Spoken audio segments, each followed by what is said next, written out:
Havendo número regimental, declaro aberta a 9ª reunião da Comissão Parlamentar de Inquérito, destinada a investigar a prática de atos ilícitos e irregularidades. Queria pedir o serviço de som para melhorar um pouco o nosso microfone.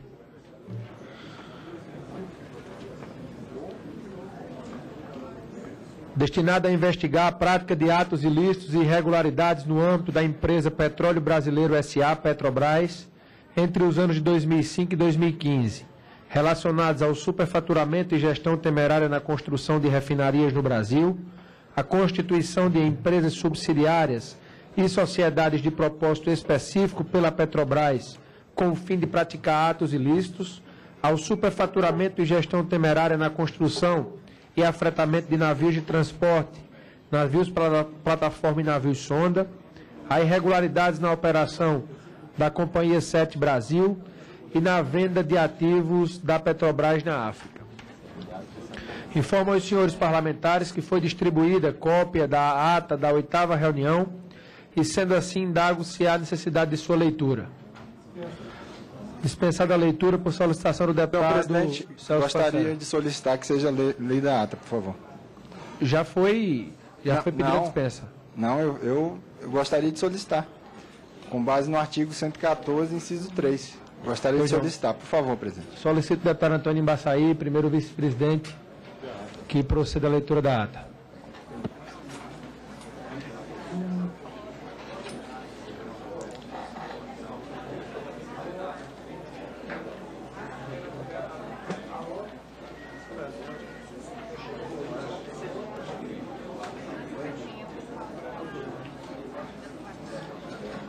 Ata da 8ª reunião ordinária, realizada em 31 de março de 2015. Às 9h40 do dia 31 de março de 2015, no plenário 3 do anexo 2 da Câmara dos Deputados, reuniu-se a Comissão Parlamentar de Inquérito destinada a investigar a prática de atos ilícitos e irregulares no âmbito da empresa Petróleo Brasileiro S.A., Petrobras, entre os anos de 2005 e 2015, relacionados a superfaturamento e gestão temerária na construção de refinarias do Brasil, a constituição de empresas subsidiárias e sociedades de propósito específico pela Petrobras, com o fim de praticar atos ilícitos, ao superfaturamento e gestão temerária na construção e afretamento de navios de transporte, navios plataformas e navios sonda, e a irregularidades na operação da Companhia 7 Brasil e na venda de ativos da Petrobras na África, CPI Petrobras, criada pelo ato da presidência de 5 de fevereiro de 2015. Requerimento de instituição de CPI número 3 de 2015, do deputado Carlos Sampaio e outros. Compareceram os deputados Antônio Embaçaí, Félix Mendonça Júnior e Caio Maniçoba, vice-presidente. Luiz Sérgio, relator, Altineu Cortes, Arnaldo Faria de Sá e Bruno Covas, subrelatores. Afonso Florense, Aloysio Mendes, Augusto Coutinho, Celso Pancera, Édio Lopes, Elisiane Gama, Fernando Monteiro, Ivan Valente, João Carlos Bacelar, Leônidas Cristino, Onyx Lorenzoni, Paulo Magalhães, Rodrigo Martins, Silas Câmara e Valmir Pracidelli. Titulares: Adilto Saquete, Beto Rosado, Carlos Andrade, Carlos Marum, Delegado Valdir, Edmilson Rodrigues, Eros Biondini, Isalci, JHC, Jorge Sola, José Carlos Araújo, Léo Coimbra, Léo de Brito, Marcelo Squassoni, Maria do Rosário, Moses Rodrigues, Ricardo Barros e Weverton Rocha, suplentes. Compareceram também os deputados Arthur Vigílio Bisneto, Caetano, Domingos Neto, Edinho Beis, Evaí de Melo, Giovânia de Sá, Hildo Rocha, João Gualberto, Luiz Lauro Filho, Marcelo Aguiar, Mariana Carvalho, Mário Hering, Mauro Pereira, Nilton Cardoso Júnior, professor Vitório Gali, Raquel Muniz e Vitor Lipe, como não membros. Não compareceram os deputados Ezequiel Fonseca, Hugo Mota, Júlio Delgado e Otávio Leite. O deputado André Moura esteve presente, mas não fez o registro biométrico. Abertura.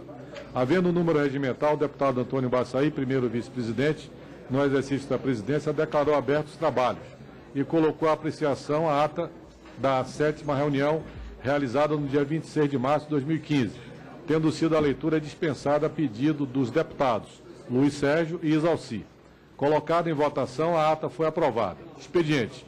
Mensagem eletrônica dos consultores legislativos da Câmara dos Deputados da área 22, designados para assessorar esta CPI em resposta ao ofício da 13ª Vara Federal de Curitiba, se disponibilizando para acessar os documentos relativos à Operação Lava Jato realizada pela Polícia Federal e o Ministério Público Federal, mediante cadastro no Sistema EPROC da Justiça Federal do Paraná. Estes que serão os responsáveis diretos por sua análise, além de possuírem registro na OAB, conforme mensagem eletrônica. Conforme mensagem eletrônica recebida do Departamento de Taquigrafia da instituição. Informa-se que as notas taquigráficas, sem revisão apenas para consulta, referentes à reunião de audiências públicas realizada em 26 de março de 2015, já estão disponíveis na Secretaria da CPI.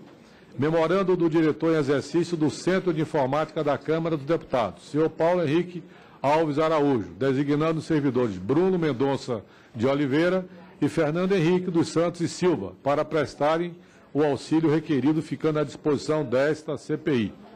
Ofício do presidente dessa CPI, deputado Hugo Mota, ao presidente da Câmara dos Deputados, informando para fins de registro de presença, conforme a orientação emanada daquela presidência. Relatório de presenças em reunião com o nome das ilustres parlamentares presentes na reunião do dia 26 de março, data da tomada de depoimento da senhora Maria das Graças Foster. Ofício do presidente dessa CPI, deputado Hugo Mota, solicitando ao presidente da Câmara dos Deputados que viabilize com urgência a disponibilização de espaço físico e instalações apropriadas para as atividades de apoio ao relator, deputado Luiz Sérgio. Ordem do dia. Audiência pública para oitiva do senhor Glauco Colipículo Legatti, ex-gerente de implantação de empreendimentos para a refinaria Abreu de Lima, Reneste. O presidente convidou a tomar assento à mesa o senhor Glauco Colipículo Legatti, que veio acompanhado do seu advogado João Carlos Castelar, OAB RJ número 39.805. Por se tratar de inquirição de testemunha, o presidente solicitou ao depoente que prestasse juramento, conforme os artigos 203 e 210 do Código de Processo Penal. Advertiu ainda de que o descumprimento por parte da testemunha desse dever legal faria incidir sobre si as penas cominadas no crime de falso testemunho, previsto no artigo 342 do Código Penal. Antes de passar a palavra do depoente, o presidente pediu atenção para as normas estabelecidas no regimento interno da Casa. O tempo concedido ao depoente será de até 20 minutos, prorrogáveis a juízo da comissão. Artigo 258, parágrafo 2º, não podendo ser aparteado. Cada deputado inscrito terá o prazo de até 3 minutos para fazer suas indagações, dispondo o depoente de igual tempo para resposta, facultadas a réplica e a tréplica pelo mesmo prazo. Artigo 256, parágrafo 5º. Os deputados interessados em interpelá-lo deverão inscrever-se previamente junto à secretaria. Após a exposição do depoente, deu-se início ao debate. Primeiramente, o presidente passou a palavra ao relator para que ele fizesse as suas indagações. Conforme entendimento quanto ao procedimento das inquirições, o presidente determinou que, após o relator falarem na sequência, subrelatores, autores, líderes e membros inscritos participaram das inquirições os deputados Altineu Cortes, pela subrelatoria para investigação do superfaturamento e gestão temerária da construção de refinaria no Brasil, Bruno Covas, pela subrelatoria para investigações de constituição de empresas subsidiárias e sociedades de propósito específico pela Petrobras, com o fim de praticar atos ilícitos, Arnaldo Faria de Sá, pela subrelatoria para investigação de superfaturamento e gestão temerária de construção e afretamento de navios de transporte, navios plataformas e navios sondas. André Moura, subrelator da subrelatoria para investigação de irregularidades na operação da Companhia 7 Brasil e na venda de ativos da Petrobras na África, mais a recuperação de ativos. O deputado Afonso Florencio informou à presidência que o deputado Valmir Pracidelli, subrelator auxiliar do relator, se encontrava na Comissão de Constituição e Justiça e de Cidadania, CCJC. Dando seguimento, o presidente passou a palavra à deputada Elisiane Gama, autora do requerimento 264/15. Após ao deputado Valmir Pracidelli, subrelator auxiliar do relator. Em seguida, o presidente decidiu alternar a fala entre líderes e membros inscritos. Exaustivo Adelema Cris, Mendonça Filho, delegado Valdir, João Carlos Bacelar, Jorge Sola, Léo de Brito, Celso Pancera, Carlos Marum, Carlos Andrade, Edmilson Rodrigues, Augusto Coutinho, Ônix Lorenzoni e Ivan Valente. Às 15 horas e 26 minutos, o presidente suspendeu a reunião por 5 minutos, retomando às 15 horas e 31 minutos. Dando seguimento à inquirição, usaram da palavra os deputados Édio Lopes, Paulo Magalhães, Maria do Rosário e João Gualberto, não membro. Após as inquirições, o presidente passou a palavra ao relator e então ao senhor Glauco Colepículo Legatti, para que ele fizesse suas considerações finais. Nada mais havendo a tratar, o presidente de exercício agradeceu a todos e encerrou a reunião às 17 horas e 1 minuto, antes informando sobre protestos dos deputados Valmir Pracidelli, Léo de Brito, Luiz Sérgio, a agenda das próximas oitivas. 07/4/2015, oitiva do senhor Hugo Repsoldi Júnior, diretor de Gás e Energia da Petrobras, dia 9/4/2015, oitiva do senhor João Vacari Neto, ex-gerente executivo da Diretoria de Serviços da Petrobras e tesoureiro do PT. 14/4/2015, oitiva do senhor Augusto Mendonça Neto, gestor e agente do Grupo Cetal Óleo e Gás S.A. O inteiro teor da reunião foi gravado e as notas taquigráficas, após serem decodificadas, farão parte deste documento. E para constar, eu, Manuel Amaral Alvim de Paula, secretário executivo da comissão, lavrei a presente ata, que, lida e aprovada, será assinada pelo presidente deputado Antônio Baçaí e encaminhada à publicação no Diário Oficial dos Deputados. O arquivo de áudio correspondente passará a integrar o acervo documental desta reunião. Senhor presidente, questão de ordem. É discussão. Ah, tá.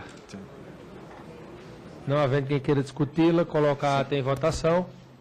Os deputados que aprovam permaneçam como se conta, aprovada a ata. Vossa Excelência tem a palavra. Senhor presidente, quero suscitar uma questão de ordem. Não sem razão, eu solicitei à mesa que fizesse a leitura da ata, exatamente sobre uma questão que foi suscitada na ata, ao final da ata, a respeito dessa questão da definição da oitiva, a sequência das oitivas. E isso foi questionado, conforme está na ata, por mim, pelo deputado Pracidelli e também pelo senhor relator Luiz Sérgio, na última reunião. E aí esse questionamento é um questionamento que vai à mesa.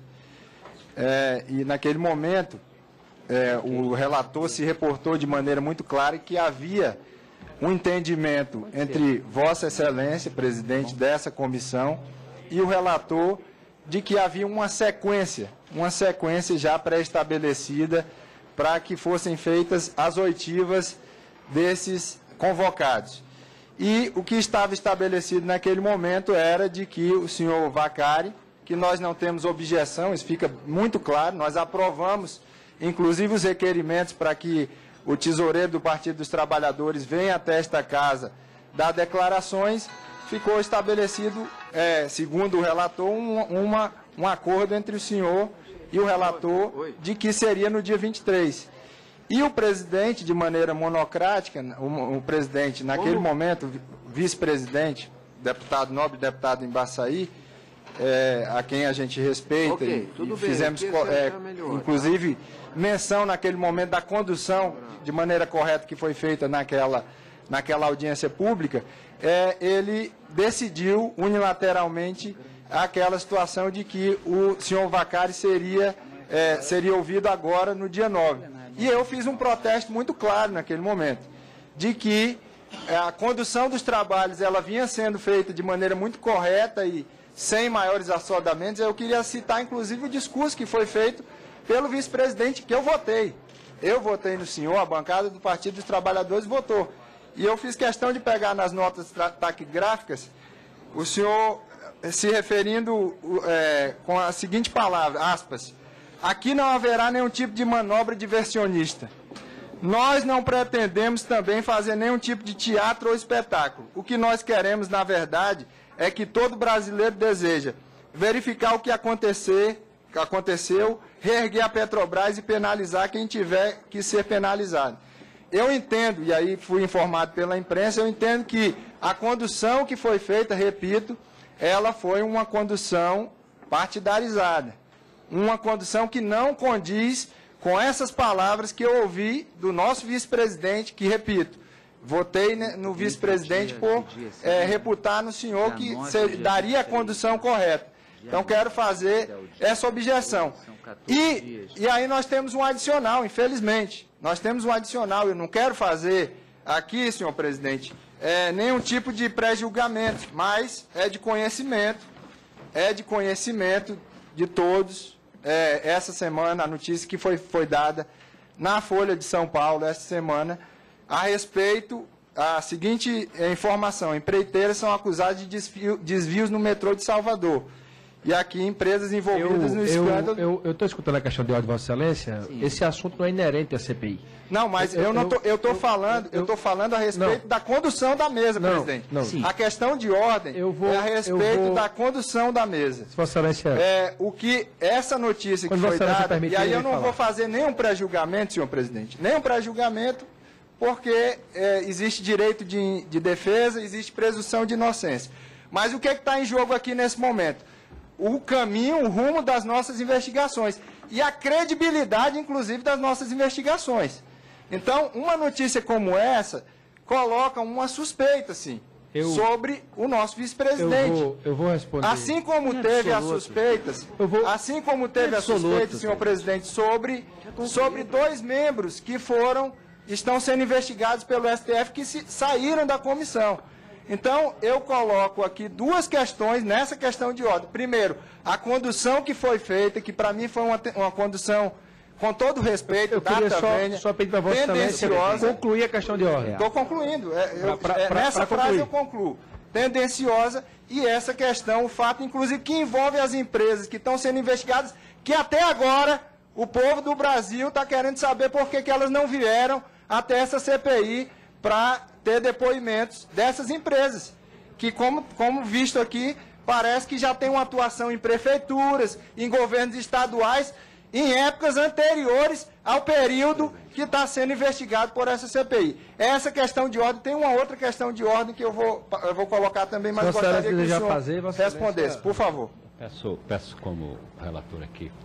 Vossa Excelência tem a palavra, em seguida eu respondo a questão de ordem. Pela ordem, presidente, logo Senhor presidente, também gostaria. Darei a palavra. Eu também gostaria, presidente.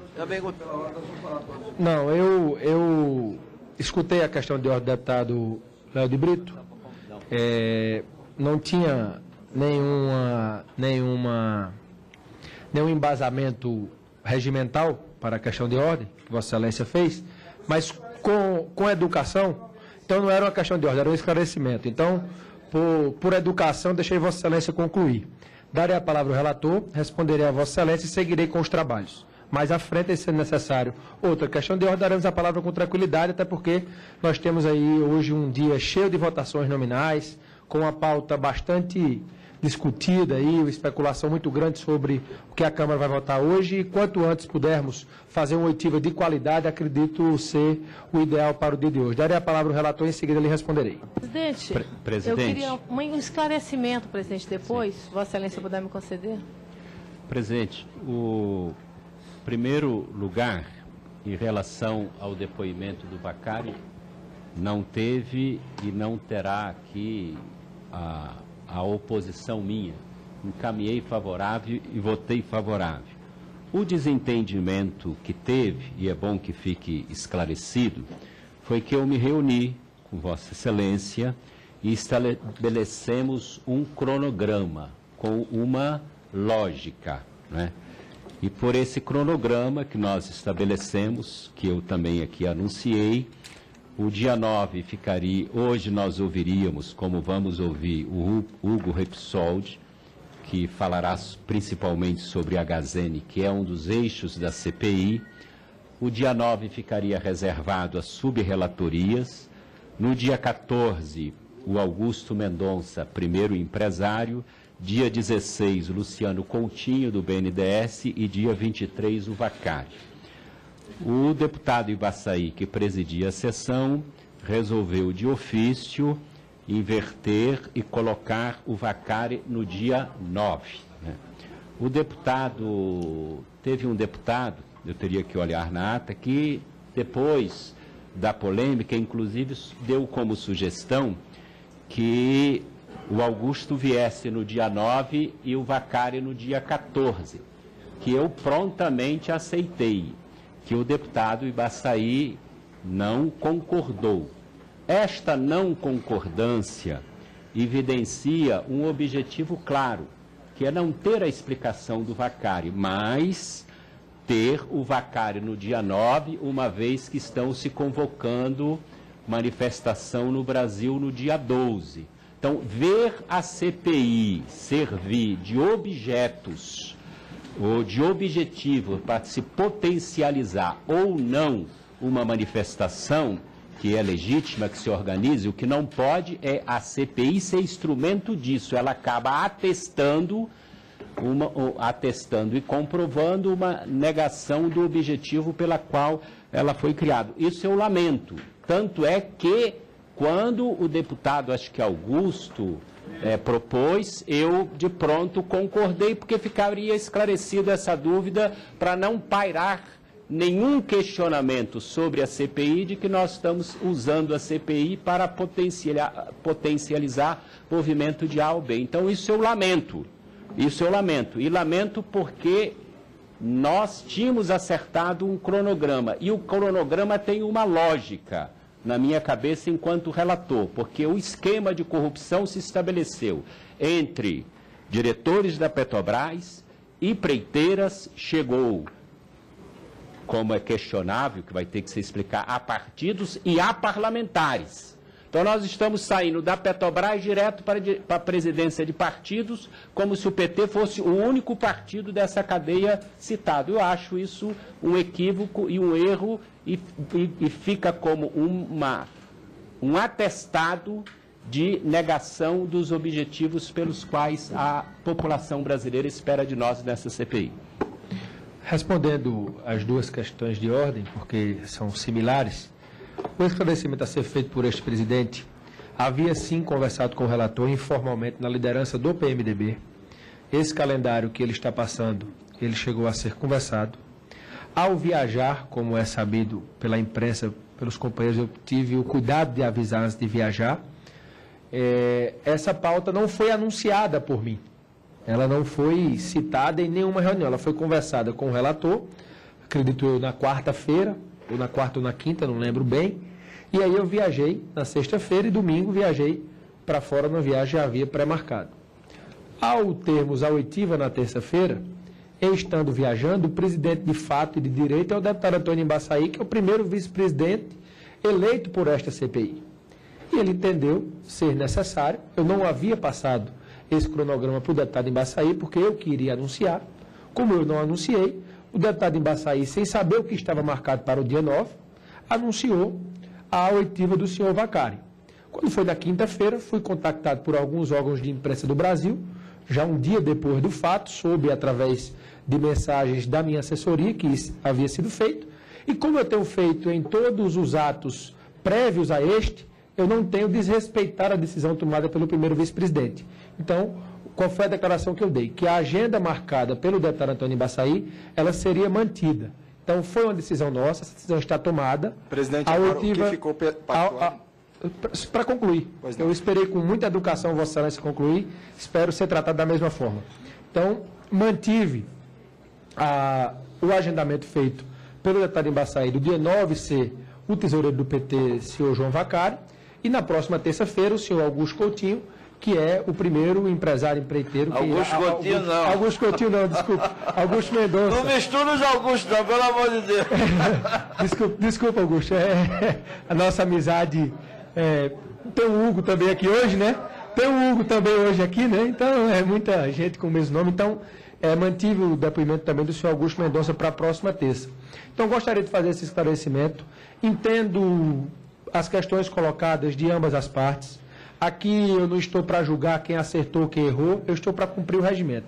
Então é regimental a decisão tomada pelo doutor Antônio Ibaçaí, e eu tenho aqui que dar notícia a este plenário que, sem dúvida alguma, nós vamos manter essa decisão.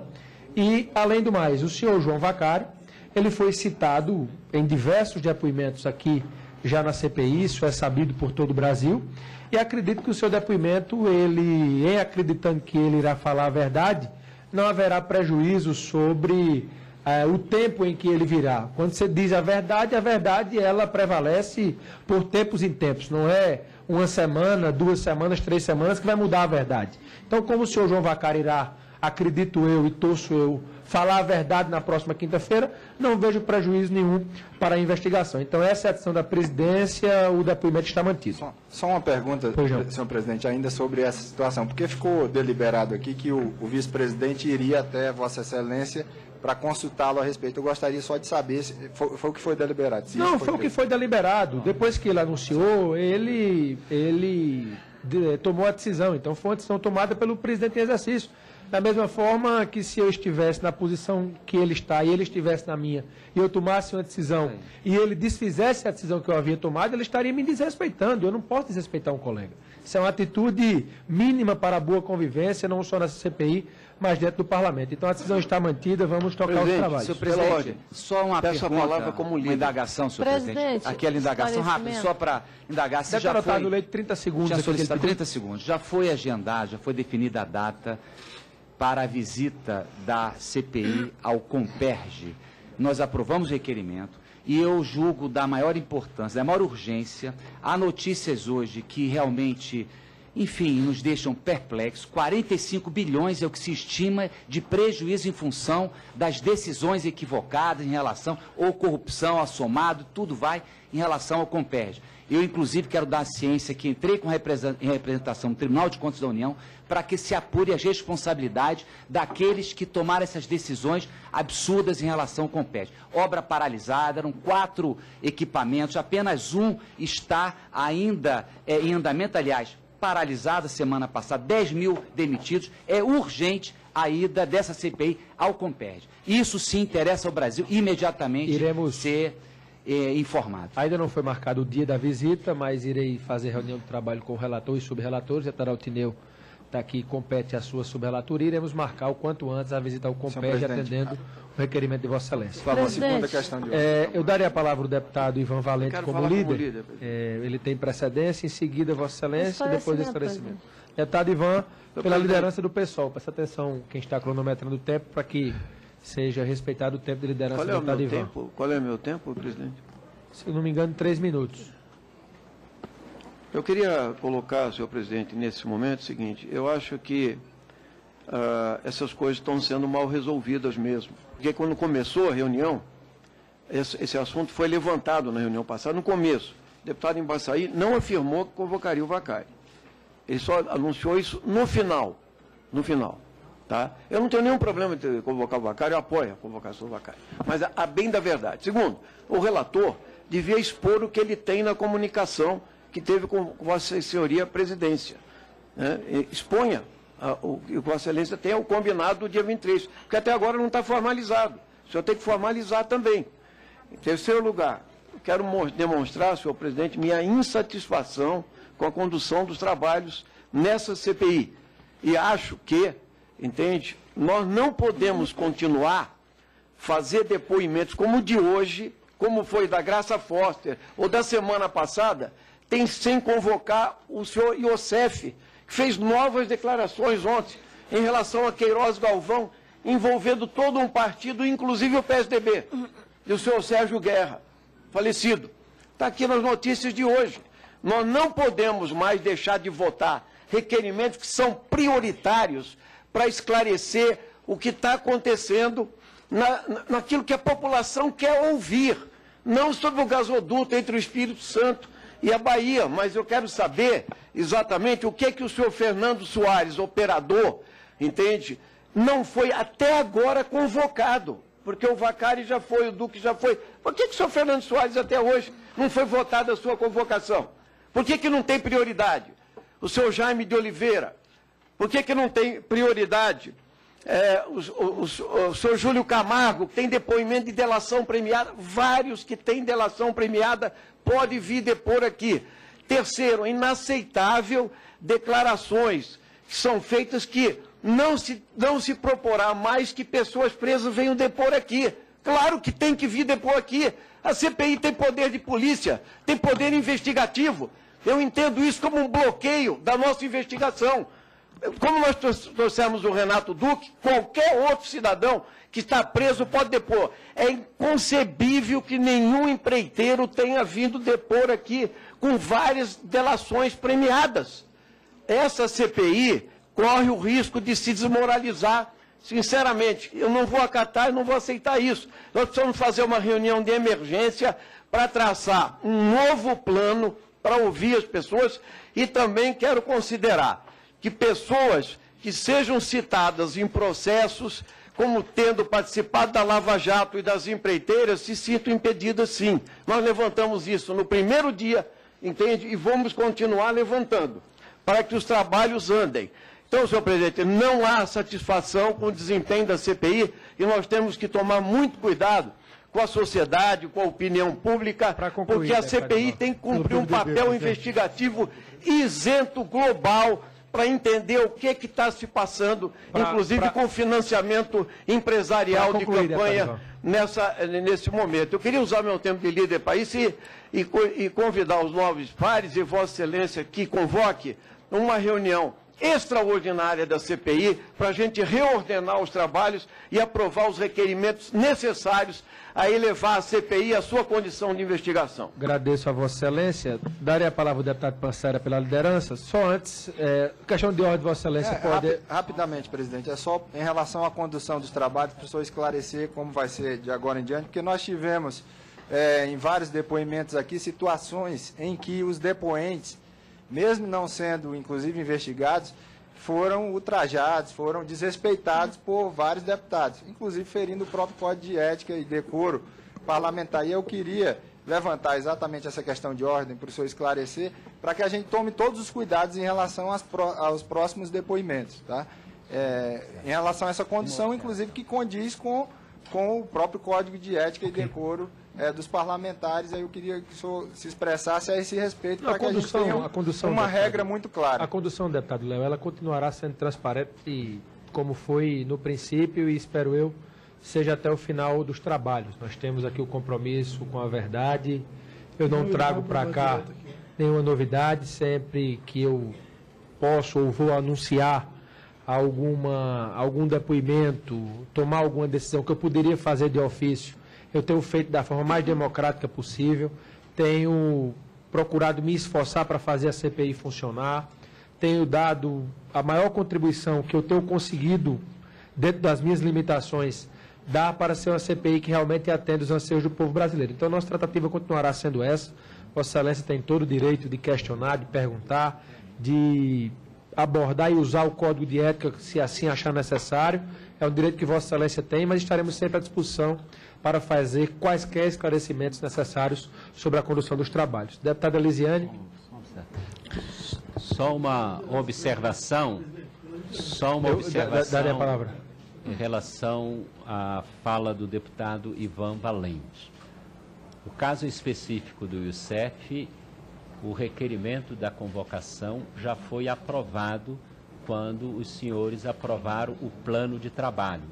Naqueles requerimentos do plano de trabalho, incluía a oitiva do senhor Youssef. Então, esse requerimento é um requerimento aprovado por essa comissão. É exatamente isso. Por que não estão ouvindo o Youssef aqui hoje?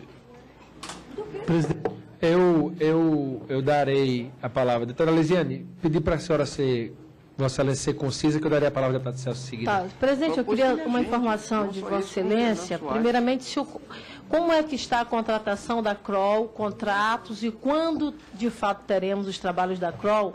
Porque nós teremos hoje uma oitiva do senhor Hugo Repsol, que vai falar, e a gente vai estar detalhando aqui a questão da constituição da sociedade de propósito específico, que foi a transportadora Gazene, que desde a sua origem, ela é fruto de uma empresa, que pelas informações que nós obtivemos na nossa pesquisa, é uma empresa dos Estados Unidos, que, se não estou falando o nome errado, Brit Trust, que está localizado na Avenida 5, em Nova York, mas a gente não consegue ter dados.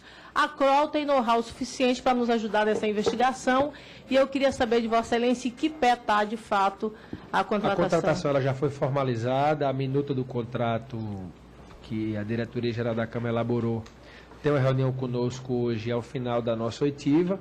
para que a gente possa fechar todos os detalhes e aí está expondo, inclusive para a imprensa que tem questionado muito os termos do contrato, a forma. Iremos fazer o mais transparente possível. Acredito eu que até amanhã ou no máximo quinta-feira já estará plenamente funcionando os trabalhos da ACROL aqui para a CPI. Porque precisamos dessa informação, acho que a informação será Darei vital. a informação presidente. a Vossa Excelência até amanhã. Em relação aos trabalhos, acho que esse chegou o momento de nós termos essa investigação mais apurada por parte da Câmara. Agradeço a Vossa Excelência. Deputado Celso Pancera, pela liderança do PMDB. Presidente, na reunião passada, inclusive, eu apresentei um cronograma. Na verdade, um cronograma não, o nosso calendário de trabalho já.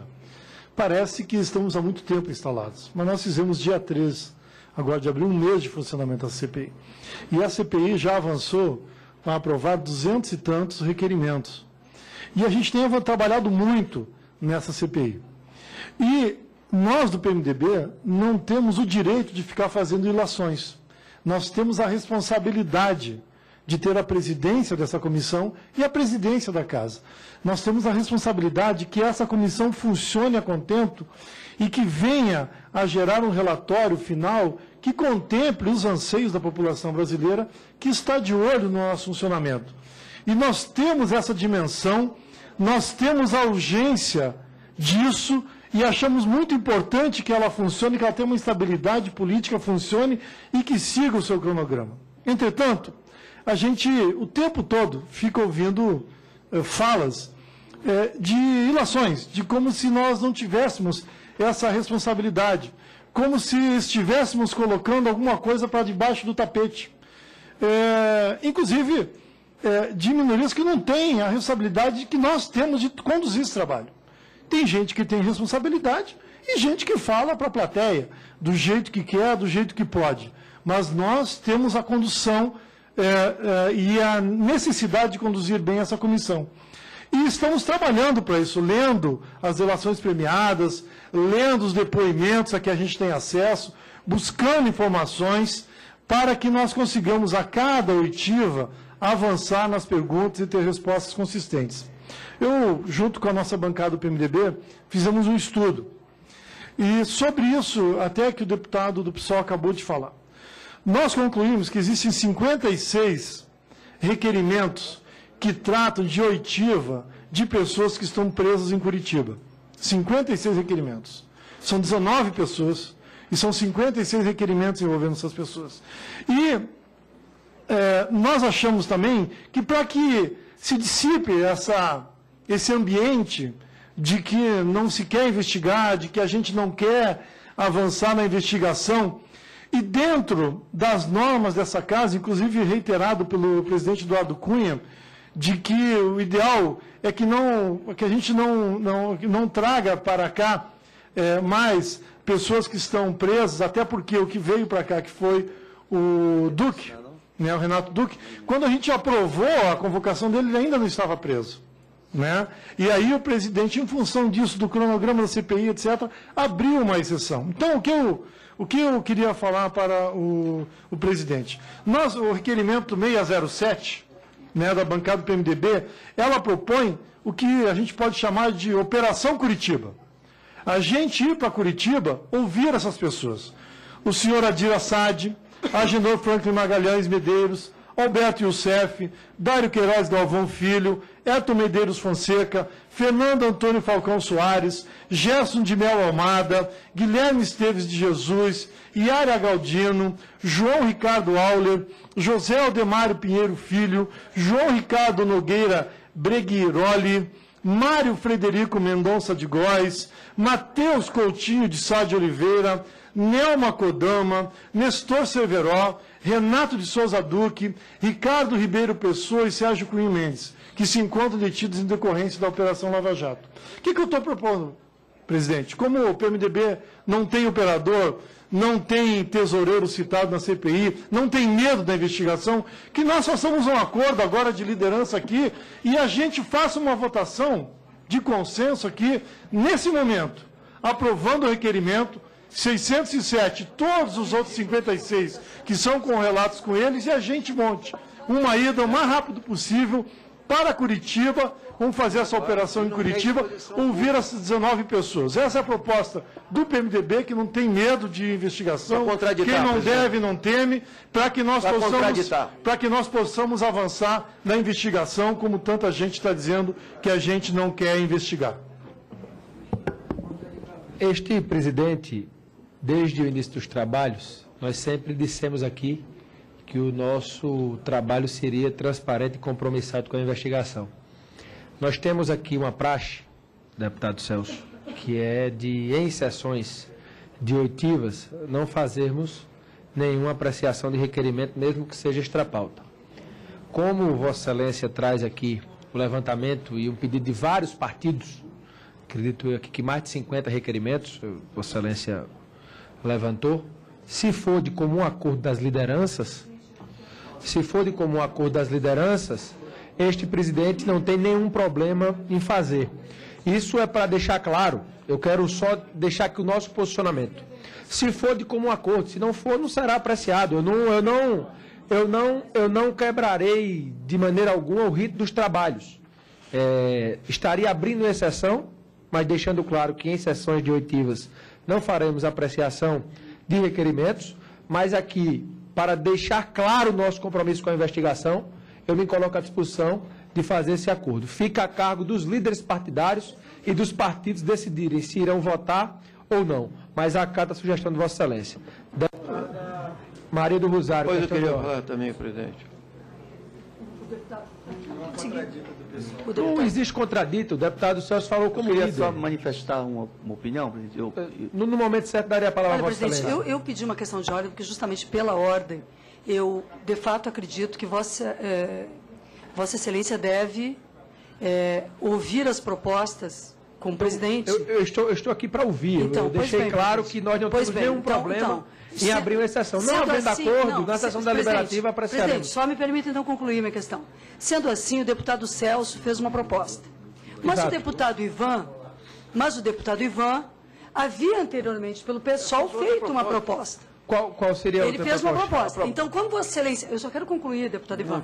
Como Vossa Excelência deu atenção, é claro, porque conseguiu perceber melhor a proposta... Inclusive, que eu estou vendo aqui, que tem vários requerimentos do deputado Ivan sendo atendidos. Aqui não vai nenhum juízo atendido. de valor, presidente. Apenas Vossa Excelência esteve mais atento, neste momento, a essa fala. Mas o deputado Ivan havia feito uma proposta. Então, eu avalio que tem duas propostas. O deputado Ivan fez uma crítica. Não, ele fez uma proposta. Fez uma proposta de uma reunião. Não, ele fez uma proposta. Foi uma crítica ao novo funcionamento da CPI. Vossa Excelência não quer ouvir. Só que não adianta ficar o tempo todo questionando a CPI. É muito fácil questionar a CPI todo início de reunião. É prático do deputado Ivan, todo início de reunião, criticar. Tropa de choque falando, não devia falar. Tropa de choque a qualquer proposta momento. dele depois não pode ser desconsiderada assim. Tropa de choque, eu concluo a minha questão de ordem dizendo o seguinte: Vossa Excelência demonstrou abertura ouvindo a proposta do deputado Celso. Vossa Excelência, na minha opinião, deve ouvir a proposta do deputado Ivan. E na minha posição, senhor presidente, Vossa Excelência, o presidente decide. Não, claro. Né? Mas eu acredito que nós não podemos mais. Nós todos já presidimos comissões, presidente. Claro. Né? Então, Vossa Excelência tem todo o nosso respeito, consideração pelas decisões, mas eu não posso crer que o vice tome a decisão que tome, Vossa Excelência, referente simplesmente. Então, eu estou avaliando aqui que o que aconteceu na outra semana foi uma coisa meio combinada. Então, se é para estar combinado, essa é a avaliação com da todos. Vossa Excelência. Obrigado, presidente. Obrigado. E a sua avaliação também é muito importante para mim. Muito obrigado. Obrigado. Presidente, só eu repetir a minha proposta só. Eu fiz uma proposta, é que Vossa Excelência talvez não está... Vossa Excelência fez uma proposta sobre vários requerimentos. Não é sobre vários requerimentos. É que se fizéssemos uma reunião especial para redimensionar, entende? As prioridades da CPI e deliberar coletivamente. Presidente. Né? Deliberar coletivamente prioridades. E nós assumimos isso aqui coletivamente. Ok, segundo lugar, irei marcar só uma reunião, segunda Vossa questão. A proposta do deputado Pancelli de ir a Curitiba entrevistar 50 e tantas pessoas, 19 pessoas, ela é inviável, improvável. Eu nunca vi isso. Se deslocar 50 pessoas para ouvir pessoas lá, não existe isso. A CPI funciona no Congresso Nacional. Ela pode ouvir uma pessoa, mas não 19. Isso não existe. Nós temos que trazer aqui o senhor Iosef, o senhor Fernando Baiano, a quem interessa investigar. Como é o seu Vacari? Eu interessa investigar sim. Não é, não. É sim. O senhor está... Existe aqui um ato da mesa, que todos os senhores sabem, as senhoras deputadas também sabem, que proíbe trazer as dependências da casa, pessoas que estão presas. O senhor Renato Duque, o presidente, abriu uma exceção à nossa convocação, diante do fato de que, quando ele foi convocado, ele estava solto. A data da sua convocação, ele estava solto. Foi preso em uma operação sucessiva. Então, aqui existe um ato sobre a mesa. O que eu estou querendo dar é dinamismo aos trabalhos. Agora, deputado Ivan, nós não podemos achar que o mundo pode funcionar de acordo só com a nossa cabeça. O mundo, ele é coletivo. Eu estou aqui querendo discutir a melhor forma. Não teve na história dessa casa, duvido eu, um presidente mais democrático do que eu. Tenho discutido, tenho feito tudo combinado a quatro mãos, com o relator, com os subrelatores, com os membros. Então, dessa forma que nós estamos fazendo todo o trabalho desde o início, e encontramos aqui, alguns chegam para criticar, outros chegam para propor, e da forma que ele propõe tem que ser. Não é assim. Não é assim. Então, se não há acordo, não vamos votar o requerimento, vamos fazer a oitiva de hoje e acabou a conversa. Tirado a emoção de lado, acho que o objetivo é cumprir o que é o objetivo central da CPI, investigar. Não é? Porque fora disso há subjetivismos. Então, eu queria primeiro dizer que um ato da mesa do presidente pode ser mudado. Porque há... Aqui o ato. E aí a CPI, ela pode, inclusive, numa reunião como a proposta pelo deputado, ou aqui mesmo, aí valeria a pena o plenário decidir, uma solicitação ao presidente do poder que reflita sobre essa sua decisão, que pode encarecer, inclusive, a CPI. Porque nenhum membro da CPI se desobriga de ir a Curitiba, se tiver que investigar. Um dia não se ouve, como está provado, 2 pessoas talvez. Isso tanto esvaziaria aqui, prejudicaria o trabalho parlamentar em geral, e inviabilizaria a CPI, e financeiramente encareceria. O custo então, que Vossa Excelência está levando em consideração? É porque, ó, se Vossa Excelência está colocando o custo por número de pessoas. O custo para trazer o senhor Renato Duque, veio um avião fretado, estrutura aí é que o debate, tirado a emoção de lado, presidente, vamos dizer que não sejam os 19 a prioridade. São 5. Que sejam 5, ou que sejam 10, um avião traz. Define-se 3 dias de trabalho intensivos. Pode mudar esse ato, claro que pode, que foi unilateral, por sinal, e é, a meu ver, uma restrição ao poder investigatório da CPI. Até haver a mudança do ato, eu fico obrigado a cumpri-lo. Sim, mas nós podemos pressionar para isso, presidente. Apenas, nós queremos pressionar para isso. Presidente, vamos para a oitiva, o presidente da casa não quer investigar, então. Presidente, só para concluir, então. Vamos trabalhar. O que não pode é ficar o pessoal, todo início de reunião, acusando o PMDB. Todo início de reunião acusando o PMDB. E aí é muito fácil.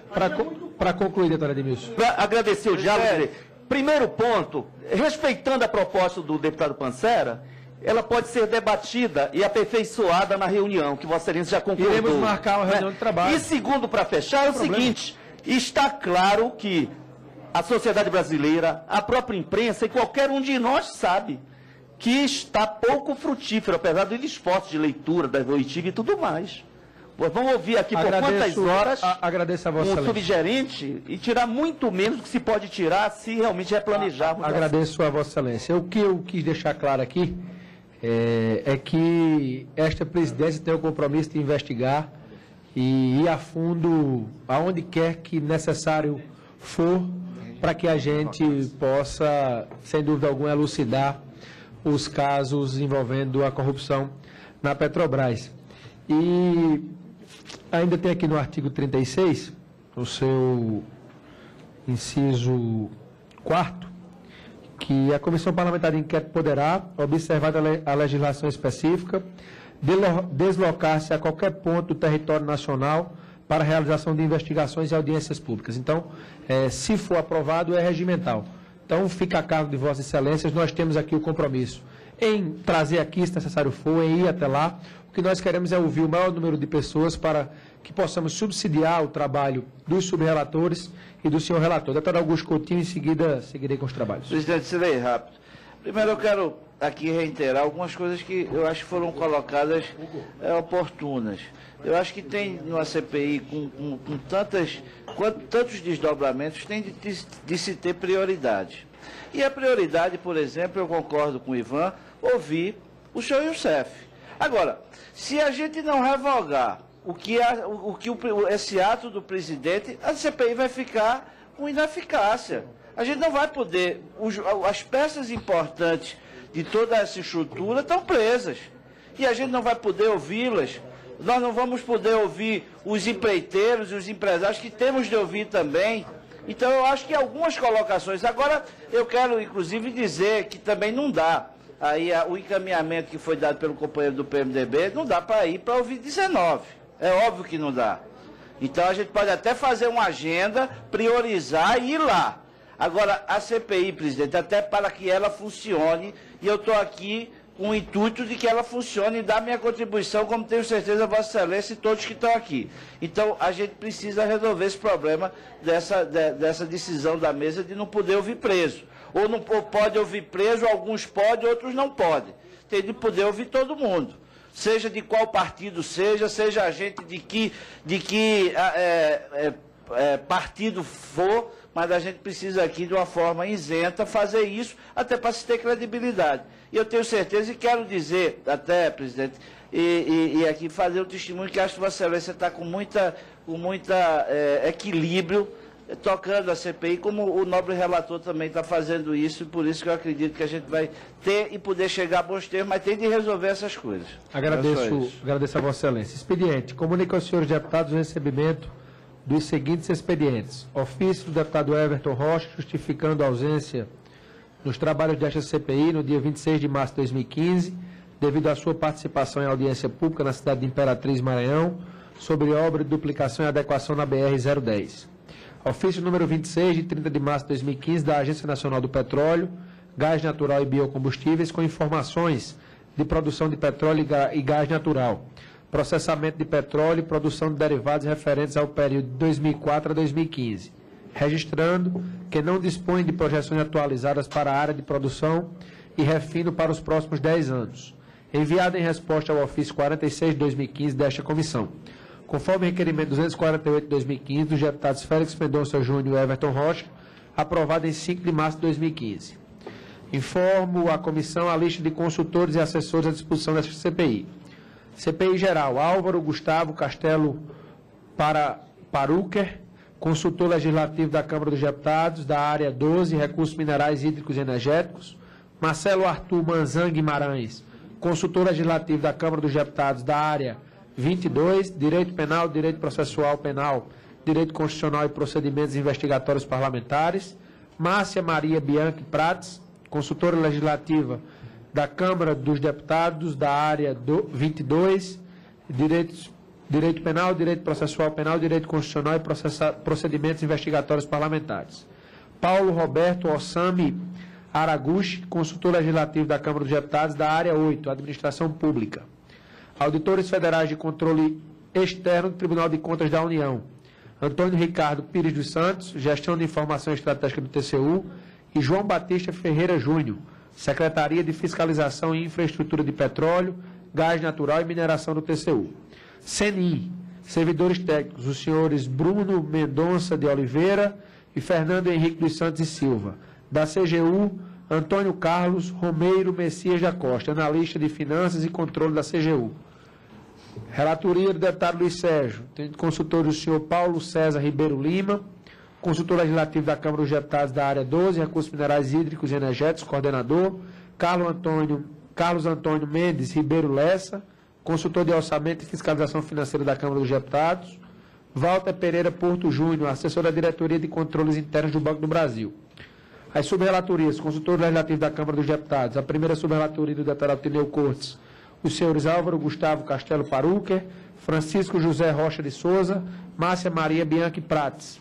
Da segunda subrelatoria do deputado Bruno Covas, o senhor César Costa Alves de Matos. A terceira subrelatoria, o senhor Álvaro Gustavo Castelo Paruker. A 4ª subrelatoria, Álvaro Gustavo Castelo Paruque, Guilherme Jurema Falcão e Milson Nunes Veloso de Andrade. A 5ª subrelatoria do deputado Pracidelli, Paulo César Ribeiro Lima. Vamos à ordem do dia. A presente reunião destina-se à audiência pública para tomada de depoimento com a presença do senhor Hugo Repsol Júnior, diretor de Gás e Energia da Petrobras, convocado pelo requerimento número 317 do deputado Luiz Sérgio. Após o exame do conteúdo do requerimento aprovado, esta presidência informa que o depoente será ouvido na qualidade de testemunha, após prestar compromisso de dizer a verdade sobre o que souber e lhe for perguntado, sobre as penas da lei. Convido o senhor Hugo Repsol Júnior a tomar assento à mesa.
Agradeço a presença de Vossa Senhoria a esta CPI.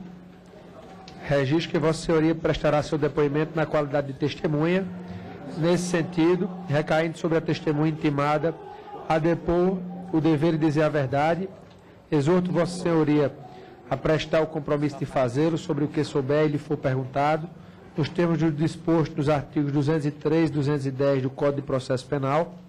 Advirto ainda de que o descumprimento por parte da testemunha desse dever legal fará incidir sobre si as penas combinadas no crime de falso testemunho previsto no artigo 342 do Código Penal. Faço, sob palavra de honra, a promessa de dizer a verdade do que souber e me for perguntado. Obrigado. Peço a atenção das senhoras e dos senhores para as normas estabelecidas no regimento interno da Casa. O tempo concedido aos convidados será de até 20 minutos, prorrogáveis a juízo da comissão, não podendo ser aparteado. Os deputados interessados em interpelá-los deverão inscrever-se previamente junto à secretaria. Informo que as inscrições elas estão encerradas para o debate. Com a palavra, por até 20 minutos, o senhor Hugo Repsol. Muito obrigado. Bom, eu me chamo Hugo Repsol Júnior, sou engenheiro mecânico, formado na Universidade Federal Fluminense em 1983. Entrei na Petrobras em 1985, trabalhei alguns anos antes de entrar, e por concurso público, estudei na Bahia no curso de Engenharia de Petróleo e me tornei engenheiro de petróleo em 1985. Trabalhei imediatamente após nas atividades de exploração e produção na Bacia de Campos, fui engenheiro de poços e permaneci como engenheiro de poços, trabalhando embarcado nas plataformas, na fase inicial do desenvolvimento da Bacia de Campos, até mais ou menos em torno de 1991, e ali eu recebi um convite para ir para Braspetro, para as atividades internacionais. A gente estava perfurando uns poços na Argentina na época, e eu fui para lá, e ali fiquei nas atividades internacionais da Petrobras durante os anos de 1992 até 1998.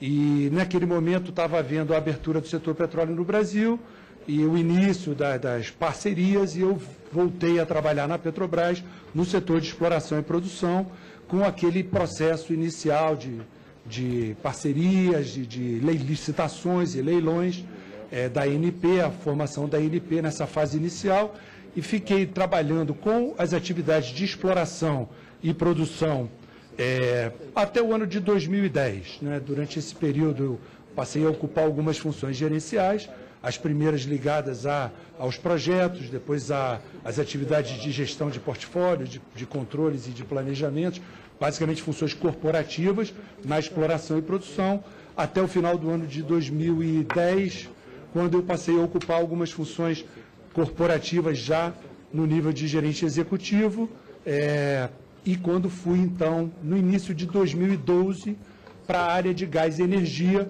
para ser o gerente executivo corporativo da área de gás e energia, e ali permaneci durante 2012, 13 e 14. Ao longo desses anos, eu também tive a oportunidade de estudar economia, me formei em economia em 1993 na Universidade do Estado do Rio de Janeiro, e também tive a oportunidade de fazer um mestrado em planejamento energético na COP, no Programa de Planejamento Energético da COP, que terminei nos anos de 2003. Então, acho que aí tem a minha formação e a minha experiência na Petrobras. Muito obrigado. Agradeço a Vossa Senhoria. Darei a palavra agora ao relator, deputado Luiz Sérgio. Pedir para trazer o microfone sem fio, porque aí facilita as respostas para que ele possa fazer os seus questionamentos. Numa rápida exposição, Vossa Senhoria falou da sua trajetória na Petrobras. Né? Uma pergunta que tenho feito a todos. Né? Houve indicação política para os cargos que Vossa Senhoria ocupou na Petrobras? Não, nunca. A Constituição e operações de empresas subsidiárias de sociedade de propósito específico, essa CPI questiona que, com um questionamento que pode ter sido para praticar atos ilícitos, né? O requerimento dessa CPI fala claramente, né? Existem indícios de ilícito na constituição e operação de empresas subsidiárias de sociedade de propósitos específico. Então eu pergunto, Vossa Senhoria podia nos dizer por que a Petrobras tem trabalhado por meio da utilização desses dois modelos societários, subsidiárias e sociedade de propósito específico, e qual o objetivo delas? Perfeitamente. O uso de sociedade de propósito específico está muito mais ligado à estruturação financeira de projetos, e particularmente em projetos que têm princípio, meio e fim. Não tem uma vida longa e um processo mais sustentável. Então, a sociedade tem esse propósito específico: financiar, obter os recursos e levar a cabo e concluir o projeto, a implantação. Uma vez concluído, se extingue a sociedade de propósito específico, ou se absorve, conforme for financeiramente melhor. No caso das subsidiárias, elas estão muito ligadas a processos sustentáveis, negócios sustentáveis da companhia. Esses negócios sustentáveis se constituem uma empresa subsidiária, coligada, de forma que se possa dar perenização ao negócio. Hoje, na realidade da Petrobras, que papel as subsidiárias e a sociedade de propósito específico têm desempenhado? Como Vossa Senhoria avalia a utilização desses dois modelos pela companhia? Bom, as sociedades de propósito específico, elas, como eu mencionei, elas têm o objetivo de estruturar financeiramente o projeto. E em que circunstâncias isso se mostra vantajoso e em que circunstância isso ela pode ser extinta, chegar a seu fim, chegar a cabo, ser concluída e terminar, né? Essas sociedades de propósito específico, elas podem, em alguns momentos, A Petrobras pode ter restrições de acesso ao mercado, como já teve em momentos em que o seu rating financeiro, em que a sua, vamos dizer assim, a sua percepção de credibilidade, de liberdade para acessar o mercado financeiro estava mais restrito ou mais aberto, até por disponibilidade do próprio mercado financeiro. Então, outras fontes de financiamento, outras fontes de recursos eram capazes de proporcionar recursos a custos menores. Nesses momentos, se torna vantajoso criar uma estrutura financeira separada da companhia, não utilizar uma capitalização da própria Petrobras, não utilizar financiamentos próprios, não alavancar a companhia e fazer isso através de uma sociedade de propósito específico. Em outros momentos também, como restrições de investimentos, mas basicamente e essencialmente por motivação financeira. As circunstâncias financeiras levam a estruturar um projeto que tem começo, meio e fim, através de uma sociedade de propósito específico. Um negócio contínuo, a atividade de distribuição ou qualquer outro negócio pode ser conduzido através de uma coligada e de uma subsidiária. É muito comum no mercado financeiro a realização de operações estruturadas, conhecidas como projetos financeiros, pelas quais se busca captar investidores dispostos a correr risco da atividade proposta. É comum também que esses investidores exijam a proteção do fluxo de caixa e dos ativos gerados pelo investimento feitos. Por isso tem sido uma prática comum de mercado se constituir uma sociedade de propósito específico, as chamadas SPE, pois ela proporciona proteção exigida pelos investidores e acionistas. Por isso pergunto, Vossa Senhoria sabe quantas operações desse tipo, quando as operações desse tipo foram iniciadas na Petrobras? Sim, as primeiras sociedades de propósito específico na Petrobras, embora elas sejam bem anteriores às primeiras da Petrobras, as primeiras na Petrobras foram naquela fase de desenvolvimento da Bacia de Campos. Eu acho que a primeira, se eu não me engano, foi a SPE de Marlim.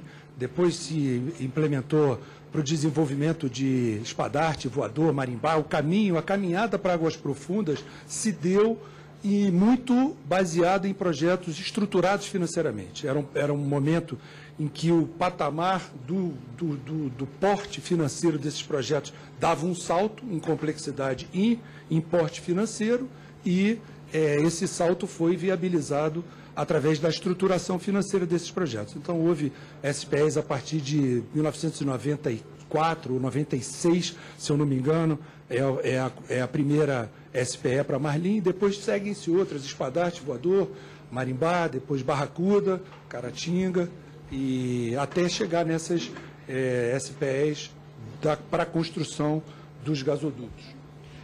As SPEs são empresas privadas. Qual a ligação societária delas com a Petrobras? Como se dá o acompanhamento e o controle da Petrobras sobre elas? Esse controle é eficiente e eficaz? Qual o regime de contratação dessas SPEs? Elas são fiscalizadas pelo Tribunal de Contas da União ou pela Controladoria Geral da União? Bom, há várias possibilidades e várias alternativas para se constituir uma sociedade de propósito específico. É possível que a Petrobras participe com algum capital, participe com uma parcela relevante do capital e complemente o seu capital através de uma estruturação financeira, ou é possível também que a Petrobras não participe com nenhum capital próprio. Em todos esses casos, o projeto serve tecnicamente à Petrobras. Ele busca atender objetivos técnicos específicos da Petrobras. Então, nesses casos em que a Petrobras não está colocando nenhum capital próprio dela no negócio, nesses casos a Petrobras precisa de um mecanismo contratual que dê a ela o conforto para definir características técnicas e enfrentar principalmente algumas incertezas que podem ocorrer durante a implantação de um projeto. E dado com uma situação que não foi percebida ou que não foi pensada, qual é a solução técnica, qual é o caminho. Então, a Petrobras precisa orientar para preservar o objetivo do seu projeto. Então, nesses casos, a Petrobras precisa de uma ferramenta para fazer a gestão técnica, né, a gestão do objetivo do projeto, enquanto a parte financeira precisa manter os aportes e, uma vez concluído o projeto, aferir as receitas provenientes do projeto, enquanto isso for, do ponto de vista financeiro, interessante para a Petrobras. Quer dizer, no momento em que se inverta essa situação, no momento em que a Petrobras passe a ter condições de crédito mais favoráveis do que aquelas que foram proporcionadas no momento da estruturação financeira, então ela também precisa ter a prerrogativa, a opção de reverter essa situação, terminar a sociedade de propósito específico e passar a usar, então, o seu próprio capital ou obter os recursos, os rendimentos desse negócio a partir da remuneração e a eliminação da sociedade de propósito específico. Mas a sociedade de propósito específico são empresas privadas. Isso tem gerado um enorme conflito com os órgãos de fiscalização, Tribunal de Contas da União e com Controladoria Geral da União. Como Vossa Senhoria vê essa polêmica em torno da fiscalização do tribunal e os interesses privados, sendo as SPEs empresas privadas? Bom, o Tribunal de Contas, nesses casos específicos em que não há capital da Petrobras, em que o capital é todo privado, então elas são sociedades totalmente privadas, então existe uma discussão, já que o objetivo do projeto é atender a uma necessidade técnica da Petrobras e ela, obviamente, exerce uma influência relevante sobre as decisões que são tomadas dentro do projeto, durante a sua implantação. Então, existe uma questão sobre a possibilidade do Tribunal de Contas auditar ou verificar as contas dessas sociedades, né? Sendo capital privado, então essa discussão ainda persiste, o tribunal ainda levanta e discute. Eu acho que não há uma posição definitiva, discutida dentro do plenário do TCU, mas ele levanta a questão sobre a possibilidade de auditar e verificar as contas dessas sociedades de propósito específico, já que existe uma influência relevante da Petrobras.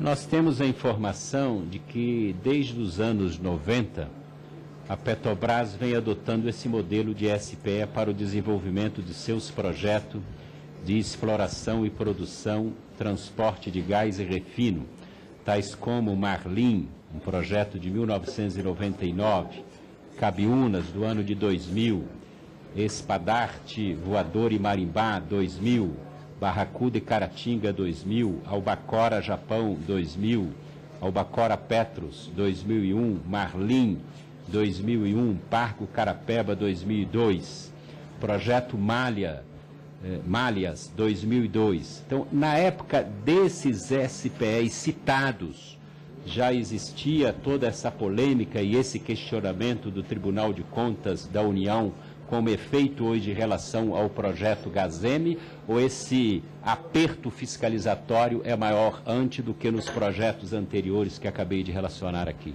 Não, essa questão é recente.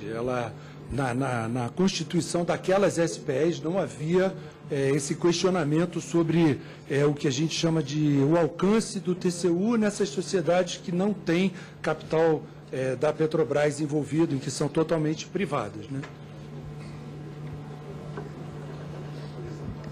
Para a Petrobras, essas ações se coadunam com os seus planos de negócio e investimentos realizados, na opinião de Vossa Senhoria? Sim, perfeitamente. Elas estão de pleno acordo com o que foi planejado, concebido nos planos de negócio, tanto no que diz respeito às suas metas operacionais, aos objetivos do negócio, quanto à financiabilidade, à origem dos recursos que serão aplicados para levar a cabo o plano de negócios. Agora, vamos mais direto para o projeto Gazene, que é um dos eixos dessa CPI, né? Todos nós sabemos que é um projeto de gasoduto de 1.387 quilômetros, que liga Cabiúnas, no Rio de Janeiro, a Catu, na Bahia, que envolve aí três trechos, o maior deles com 954 quilômetros, que tem aqui atendido, que transportou 15 milhões de metros cúbicos dia para atendimento das demandas da região norte e nordeste, no que se refere aqui principalmente a termoelétricas, né? Então, isso é o que nós temos, mas na opinião de Vossa Senhoria, o que é o projeto Gazeni?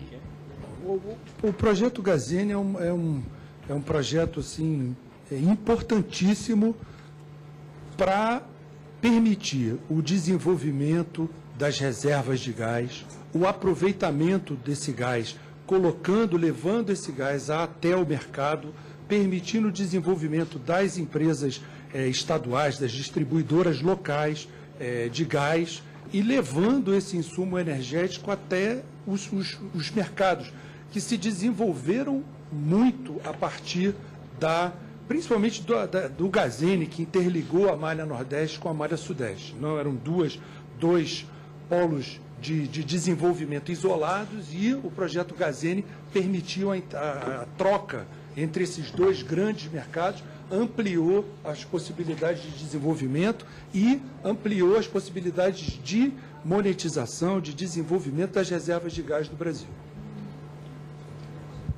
E como que ocorreu o processo decisório que levou à construção desse projeto Gazeni?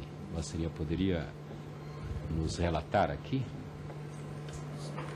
Sim, o projeto ele já demonstrava o seu potencial, né, do ponto de vista econômico, do ponto de vista técnico, e, como eu disse, o momento em que a Petrobras enfrentava algumas dificuldades para realizar seus investimentos do ponto de vista financeiro, disponibilidade de recursos, né, e limitações também de acesso ao mercado, e também limitações para o volume de investimentos, né, relacionadas às contas, ao primário, enfim. Nesse momento, a solução financeira adotada, trazendo um agente financeiro que pudesse aportar os recursos, ela viabilizou um projeto que tinha, nas suas bases técnicas, era de total interesse estratégico e econômico para a Petrobras. Então, se constituiu essa sociedade para aportar os recursos financeiros com base nesse alinhamento estratégico, técnico e econômico com os planos de negócio. A decisão foi, em 2005, a aprovação do projeto que estruturava, e a partir daí se buscou agentes financeiros que pudessem estruturar financeiramente o projeto para dar seguimento a ele. Na visão de Vossa Senhoria, o projeto atendeu e atende estrategicamente ao país, é importante para o país? Um projeto desse porte, 1.300, quase 1.400 quilômetros, cruzando N municípios, vários estados, ele representa um tronco de desenvolvimento, ele representa uma possibilidade futura extremamente importante para o negócio de exploração e produção e desenvolvimento, e principalmente desenvolvimento de mercado e disponibilização de combustíveis, desse insumo energético para a sociedade. O projeto foi crucial para permitir esse desenvolvimento, permitir o desenvolvimento das reservas, permitir o atendimento ao mercado.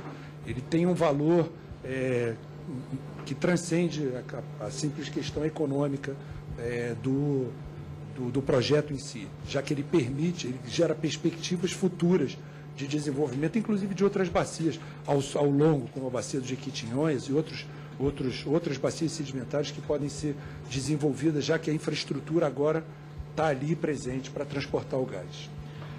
A SPE, a transportadora Gazeni S.A., de caráter privado, foi criada com o objetivo de contratar os financiamentos, construir e operar os gasodutos. Qual foi o banco estruturador que levou à constituição da transportadora Gazene S.A.? Quem foram os acionistas? Bom, o banco que foi contratado para estruturar o negócio foi o Banco Santander. O Banco Santander estruturou o negócio a partir da empresa Gazene Participações. Essa empresa foi capitalizada e constituiu a transportadora Gazene, que foi a empresa que levou a cabo a construção do duto. A Gazene Participações foi capitalizada a partir de um primeiro empréstimo ponte do próprio Banco Santander, que criou um fundo em Nova York, um fundo para fazer essa capitalização inicial, e depois aportaram recursos para a transportadora Gazene também, o banco chinês. No início era o Exim Bank da China, depois passou a ser o China Development Bank, e também o BNDES, através do BNDES, e também um fundo do Banco do Brasil, BB Fund, que aportou recursos também para esse projeto poder ser concluído. E nessa sociedade, quem era o senhor Antônio Carlos Pinto de Azeredo? Bom, o senhor Antônio Carlos Pinto de Azeredo, ele representou as partes que tinham interesses nessa transportadora Gazene, né? A Petrobras, que tinha o interesse na conclusão da obra, na sua condução, nos aspectos técnicos, para levar a cabo o projeto. O banco, o Santander, que por impedimentos do banco, não pôde indicar, então, um presidente para a transportadora Gazene. Então, a empresa de contabilidade que foi contratada para fazer os registros contábeis da sociedade dessa empresa, o doutor Antônio Carlos Pinto de Azeredo, que era o dono dessa companhia, assumiu a posição de presidente da transportadora Gazene para poder representar os interesses das três partes. E qual é a relação entre o PIB Bridge Trust 2005 e a Petrobras?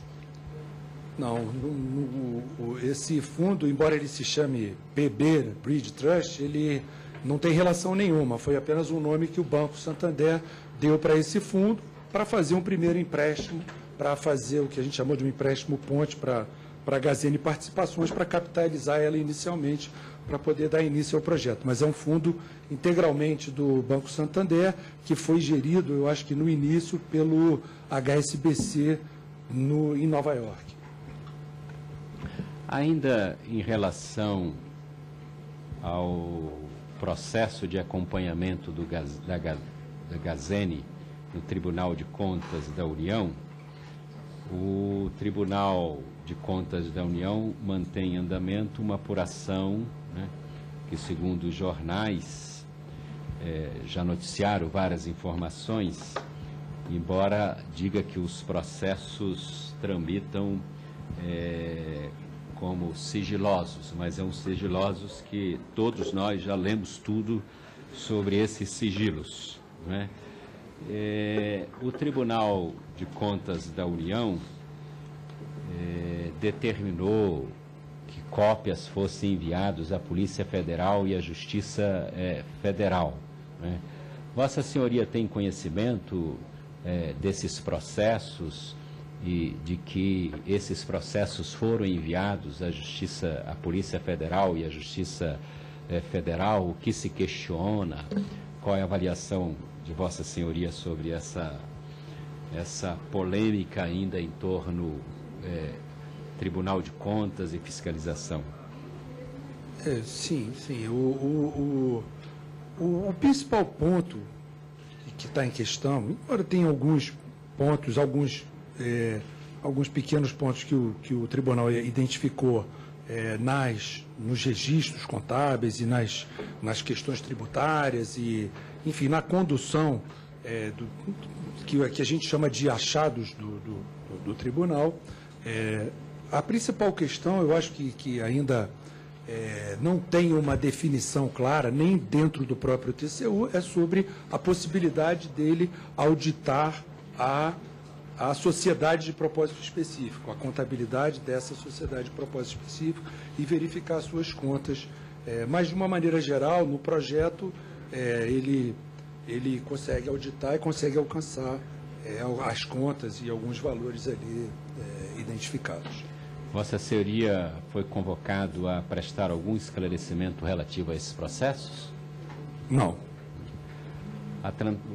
Vossa Senhoria concorda de que nós poderíamos chamar a transportadora Gazeni numa empresa de fachada, como alguns se referem a ela?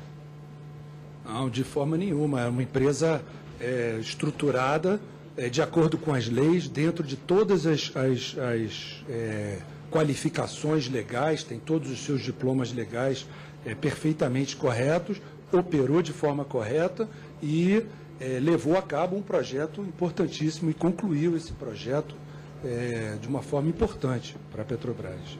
E clara e transparente, não havia nada ali que não fosse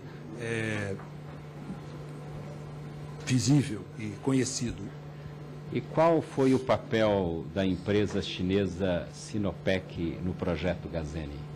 Bom, nesse caso, a estruturação financeira teve uma grande participação, uma participação relevante dos bancos chineses. Como eu disse no começo, pelo Exim Bank, havia uma expectativa do governo chinês de utilizar não só as empresas chinesas, no caso a Sinopec, mas também materiais e equipamentos chineses. Ao longo da implantação do projeto, se viu que era muito mais vantajoso utilizar os fornecedores locais, os fornecedores nacionais. Então, a maior parte dos tubos foi fornecida por fornecedores nacionais e, com isso, reduziu muito essa participação de fornecedores locais chineses no Brasil. E, com isso, o Exim Bank saiu e o China Development Bank assumiu, então, aportando recursos. E, obviamente, ele o fez a custos muito baixos, com uma condição de que a empresa chinesa, a Sinopec, fosse a EPCista desse contrato aí. A contrapartida por esses baixos custos foi a Sinopec, a empresa chinesa, operar como EPCista nesse contrato. Vossa Senhoria sabe quais foram os valores contratados e assinados com a Sinopec?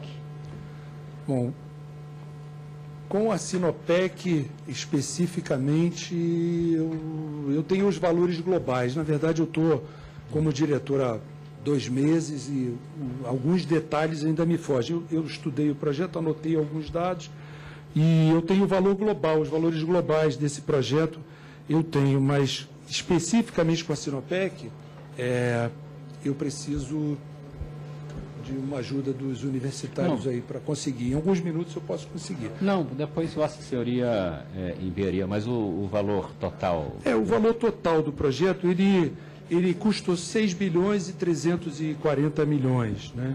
E ele foi contratado aí por um valor 20% abaixo desse valor, né? Houve um acréscimo na realização e mesmo esse valor contratado também foi 4,5% abaixo da nossa estimativa de custo original para esse projeto.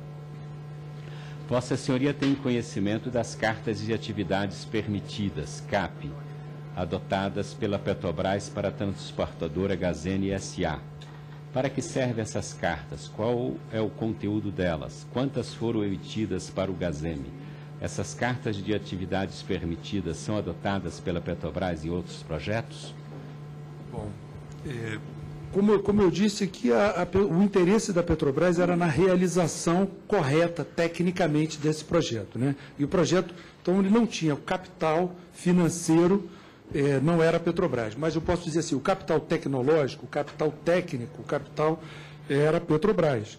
E ela fez isso a partir de um contrato que a gente chama de CMA, né, com a transportadora Gazene, em que ela, então, aportava esse conhecimento, essa capacitação técnica e o fazia através de cartas de atividade permitida. Então, as decisões técnicas, se algum trecho precisava ser desviado, ou um detalhe construtivo, ou soluções, ou qualquer dúvida ao longo da implantação do projeto, ou a sua própria especificação, eram determinadas pela Petrobras, através desse contrato, chamado de CMA, né?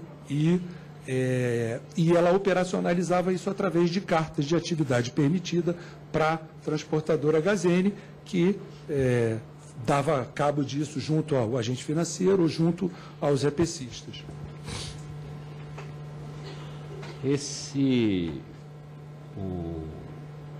Vossa Senhoria já tratou desse assunto, mas eu volto a ele. Além de representar os minoritários e as partes interessadas, o senhor Antônio Carlos Pinto de Azeredo é proprietário de um escritório de contabilidade, né, a Domínio Assessores. Esse escritório também esteve envolvido no projeto, no trabalho? Vossa Senhoria poderia... Sim, a Domínio foi a empresa responsável pelos registros contábeis do projeto e da sociedade de propósito específico. Como ele era o agente central capaz de atender e representar todas as partes envolvidas, ou seja, o capital tecnológico, por via da Petrobras, o capital financeiro dos bancos e os EPCistas, ele pôde, então, ocupar essa função, presidir a transportadora Gazene. Então, o Domínio foi o escritório de contabilidade responsável pelos registros contábeis. E o seu proprietário assumiu a presidência da transportadora por essa possibilidade, essa capacidade de representar as partes envolvidas ali. E Vossa Senhoria sabe qual era o endereço da sede da transportadora Gazeme? Era sede desse mesmo escritório? Creio que sim. Não tenho certeza, mas eu creio que sim. Ainda segundo o requerimento de criação dessa CPI, a Gazene teria sido, abre aspas, constituída para burlar a ação dos órgãos de fiscalização e controle, de vez que era a própria Petrobras quem geria o negócio, utilizando-se de um laranja como presidente da empresa entre os anos de 2005 e 2011. O que Vossa Senhoria tem a dizer a esse respeito, a respeito desta acusação que é feita no ato de criação dessa CPI? Bom, os papéis sempre foram muito claros, as figuras envolvidas sempre foram representadas e suportadas por contratos claros e transparentes. Então, não havia nada o que esconder nem o que omitir nesse processo. Então, não há como se falar em nenhuma dessas alternativas, em nenhuma dessas possibilidades, e não ocorreu ali nessa estruturação nenhuma irregularidade. Ainda segundo a imprensa, o Tribunal de Contas da União teria constatado um superfaturamento na ordem de 1.800% na construção do trecho 3 do Gazene, Gasoduto Cacimbas-Catu. Vossa Senhoria tem conhecimento disso? Em depoimento a esta CPI, a senhora Graça Foster afirmou que se tratou de um equívoco, porque esse, entre aspas, superfaturamento de 1.800% se referia a um item, a manta térmica, e não ao trecho. O que Vossa Senhoria teria a dizer a esse respeito? Não, é correto. Foi uma manta geotérmica, o montante dela eu apurei em R$30 mil, e ela, na planilha de custos, ela constava com um indicador unitário que era muito mais baixo, e no seu valor total, a diferença, de fato, apontada pelo TCU para esse indicador unitário foi de 1.800%. 20%. Isso representou uma diferença de R$30 mil num projeto de 6 bilhões e 300 milhões de reais. Então, não é relevante, é um item, assim como um item apresentou valores maiores, outros itens apresentaram valores menores, e no final o projeto todo foi realizado com um orçamento 20% acima do que foi contratado. E ainda assim... Polêmica gerada em torno da notícia do superfaturamento de 1.800%, que era o item, virou de um trecho e se refere a apenas R$30 mil num total de investimento de 6 bilhões, é isso? Exatamente. E o projeto total do Gazeni é 6 bilhões redondo? 6 bilhões 339, 6 bilhões 340 milhões representa bem a ordem de grandeza do investimento total. O BNDES entrou com quantos bilhões nesse projeto? Olha, eu consegui resgatar aqui, através do Exim Bank e do CDB, foi 1,17 bilhões a participação do BNDES. 1,17 bilhões e o restante através do BB Fund e através de outras fontes de recurso que foram captadas aí para esse projeto.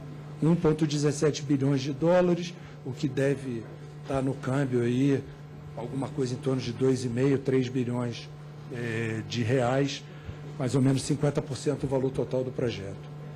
Vossa Senhoria sabe quais foram as empresas que trabalharam para a obra da transportadora Gazeni S.A.? Essas empresas detinham a propriedade do gasoduto e demais ativos passivos do projeto? A Sinopec, como a empresa de construção e montagem principal, subcontratou algumas empresas, mas nenhum deles, né, a transportadora Gazeni era proprietária do ativo e, obviamente, tinha as obrigações relativas ao ativo e depois pôde auferir as receitas, que era a tarifa de transporte pelo gasoduto. Em algum momento, Vossa Senhoria ouviu falar, ouviu dizer que este projeto Gazemi tenha levado algumas pessoas ou empresas a pagarem propina a empregados ou diretores da Petrobras, que o projeto tenha levado ao desvio de conduta para pagamento de propinas? Não, em nenhum momento eu ouvi falar sobre nenhuma irregularidade, nenhum ilícito nessa condução desses projetos. Vossa Senhoria tem conhecimento de alguma irregularidade ocorrida no projeto Gazeni? Não.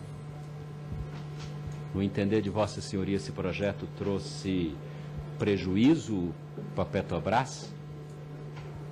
Ao contrário, esse é um projeto, como eu disse, que tem um valor que é maior do que puramente o valor econômico, monetário. Ele tem um valor estratégico. Então, se a gente for contabilizar ou traduzir isso em valores, ele traz um grande benefício à Petrobras, à possibilidade de monetização, de desenvolvimento de reservas de gás e ao Brasil, por levar esse insumo a regiões muito distantes e poder disponibilizar esse insumo energético de forma planejada, de forma estruturada para vários mercados do Brasil. Então, na opinião de Vossa Senhoria, o valor total do projeto é compatível com as métricas internacionais? É compatível. Na sua execução também, os custos relacionados é compatível com as métricas internacionais, as características de um projeto dessa extensão e os benefícios também foram muito importantes e são até hoje muito importantes para a Petrobras. Mas nesse caso específico, o projeto final ficou abaixo do estimado pela Petrobras, na média, acima, como... Na sua conclusão, esse projeto ele ficou 20% acima. Esse projeto cruzou inúmeros rios, e teve um traçado de 1.400 quilômetros. Ele passou por regiões de relevo complexo e assim, que eu acredito seja muito difícil no seu planejamento prever todas as condições. Então, houve algumas dificuldades na transposição, nas perfurações de furos direcionais para ultrapassar os rios, houve períodos e algumas dificuldades que levaram a esse aumento de custos no projeto, mas que manteve o projeto perfeitamente dentro de métricas internacionais e compatíveis com os benefícios que ele trouxe. Então, com todo esse investimento, é um projeto que hoje dá lucro. Dá lucro e vai continuar sendo estratégico e importante para a Petrobras e para o Brasil por muitos anos. Por muitos anos. Será uma peça chave para o desenvolvimento da indústria de gás no Brasil pelos próximos 20, 30 anos. E em relação ao pré-sal, que aumentou e muito as nossas reservas de óleo e gás, Vossa Senhoria faz alguma relação do Gazem com o que é colocado como reserva de óleo e gás a partir do pré-sal? Potencializaria o projeto Gazem? Eu acho importante a gente observar e mencionar o momento e a evolução e o que está acontecendo no pré-sal, né? Não só a relevância das descobertas, mas a velocidade da implantação e a necessidade de soluções imediatas para se possibilitar a colocação desses volumes de gás no mercado e a decisão de se fazer o Gazem lá atrás, até mesmo antes da descoberta do pré-sal, baseado não só nos recursos que existiam, na perspectiva que se tinha de desenvolvimento dessas reservas, mas compatível com o esforço exploratório que a Petrobras já empreendia durante esse período e que já apontava para resultados relevantes na bacia do Espírito Santo e na própria bacia de Campos e no início da bacia de Santos, que a gente pode lembrar, a descoberta de Mexilhão e outros campos. O pré-sal veio depois e hoje o pré-sal já apresenta resultados assim expressivos. Então, a existência de projetos estruturantes, projetos importantes, como um projeto de infraestrutura como esse do Gazem, se torna um elemento fundamental que vai viabilizar e vai acelerar, vai permitir que rapidamente a gente possa prosseguir desenvolvendo e ampliando a atividade no pré-sal sem ter uma restrição de ter que voltar para implementar os projetos de infraestrutura antes de desenvolver os campos. Então, uma boa parte do que se pode observar na velocidade do desenvolvimento das reservas do pré-sal decorre dessas decisões que têm um cunho também estratégico, que já antecipam essa disponibilidade da infraestrutura que vai ser utilizada e como está sendo utilizada atualmente. Para lembrar, só para trazer assim, alguns números, né?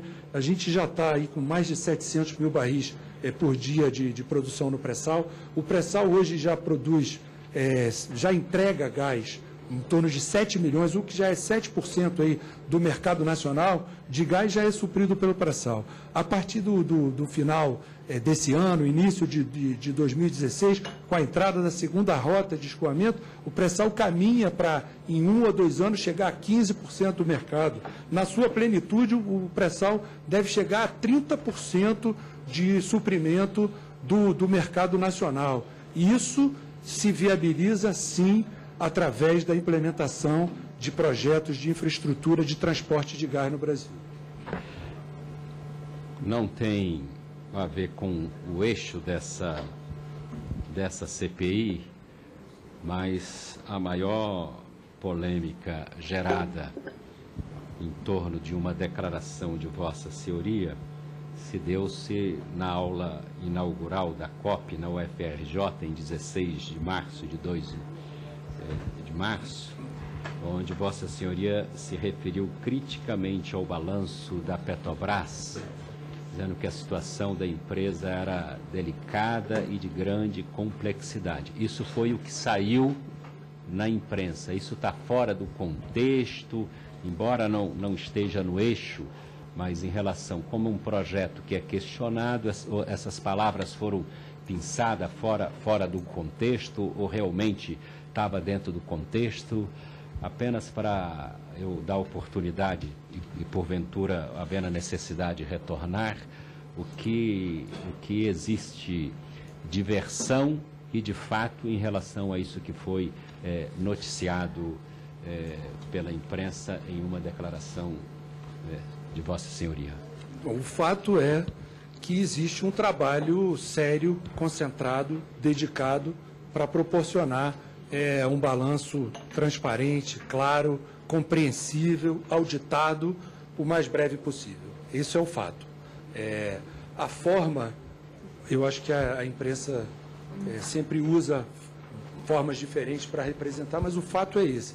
Existe um trabalho concentrado, dedicado, sério e importante sendo realizado para disponibilizar um balanço claro, transparente, auditado, crível, compreendido por todos a respeito das contas e dos números da Petrobras e fazer isso o mais breve possível. Senhor presidente, por hora eu dou como satisfeito, havendo a necessidade eu retornarei. Vamos agora para os subrelatores. O deputado Altineu é o primeiro subrelator. Obrigado. Aqui presente, Vossa Excelência tem até 10 minutos. Senhor presidente, senhores deputados, nobre relator, senhor Hugo Repsol Júnior, a Petrobras tomou decisões estratégicas, eu acredito que em estudos, enfim, nos últimos 10 ou 15 anos, das ações que ela tentou implementar, algumas terminou os projetos, outras não conseguiu concluir, para construir refinarias, projeto Gazene, compras de equipamentos. E, infelizmente, a gente vê tudo isso afogado nessa corrupção que foi aí iniciada, desvendada nessa ação do Ministério Público, né? E nós chegamos a essa CPI. O senhor, como funcionário da Petrobras, a gente vê quando o senhor chega aqui e se apresenta, tantos anos de Petrobras, uma vida inteira dentro da empresa, hoje o senhor é diretor. O senhor afirmou que a Petrobras passou os últimos anos focada em melhorar o controle dos processos para reduzir os atrasos nas obras, que eu imagino que causa um prejuízo enorme à empresa, do potencial da Petrobras atrasar uma obra, né? O senhor não participou, ou dentro da empresa, não existia uma estratégia de controle para reduzir os preços e, consequentemente, estar de olho numa possível corrupção, ou a preocupação era só com os atrasos das obras? O prazo de implantação dos projetos é um item muito importante. O encadeamento, como eu disse aqui, é um projeto de exploração e produção. Para ser levado a cabo, precisa que a infraestrutura esteja no prazo certo disponível. Então, o atraso da infraestrutura vai levar a restrições na implantação e na disponibilização do gás e do óleo. Então, essa gestão do prazo de implantação dos projetos, ela é importante e o esforço para recuperar os prazos, muitas vezes, trouxe alguns custos, porque era muito importante fazer esse encadeamento entre vários projetos na cadeia toda de petróleo e gás. Na sua experiência, não sei se o senhor é de Niterói, o senhor morou em Niterói, eu vi que o senhor estudou na UF aqui, a nossa região ali de Itaboraí, de São Gonçalo, hoje inclusive tem uma matéria no Globo muito triste sobre a situação do Comperge, né? Onde demonstra lá um prejuízo de 45 bilhões de reais, e segundo a matéria, uma incógnita, qual será a posição da Petrobras em terminar uma refinaria, que parece que tem 80% já concluída, faltaria terminar essa refinaria, a outra já foi cancelada, segundo essa matéria, e o senhor, como funcionário da Petrobras, mesmo tendo tido todos esses prejuízos, essa corrupção, esses projetos estratégicos foram estudados tecnicamente lá atrás, o senhor acha, na opinião do senhor, que isso deveria ser terminado? Por exemplo, essa refinaria, nesse caso, ela deve ser terminada, como outros projetos da Petrobras, mesmo estando envolvidos em todo esse processo de corrupção?